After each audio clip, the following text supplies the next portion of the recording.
9 నెలలు కడుపు పెద్దదై వికారమును పొంది తాను వంగలేక పని చేసుకోలేక తిందామంటే ఆహారం సహించక ఎంతో కష్టపడి తాను మరణ సదృశమైనటువంటి వేదన పొంది అన్ని నిప్పులు పడి బిడ్డని ప్రసవించి ఆ బిడ్డకి పాలిచ్చి పెంచి పెద్ద చేసి ఏడాది పాటు చలికాలం లేదు, వర్షాకాలం లేదు, మంచంలోనే మలమూత్ర విసర్జన చేస్తే ఆ మలమూత్రములను తుడిచి కడిగి బిడ్డని రక్షించి తాను ఉపవాసాలు చేసి చిట్ట చివరికి అవసరమైతే పిల్లవాడు ఎంత పెద్దవాడైనా వాడికి ఏదైనా కించిత్ అనారోగ్యం కలిగిందంటే భయం వేసినటువంటి మనసుతో నా ఆయుర్దాయం కూడా నువ్వే పోసుకొని బ్రతుకని అనగలిగినటువంటి వ్యక్తి ప్రపంచంలో ఉంటే అది అమ్మ ఒక్కతే.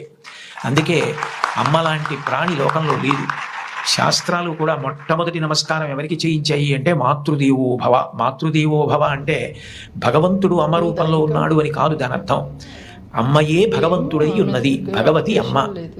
అమ్మ భగవంతుడు రెండు కాదు. ఎందుకనంటే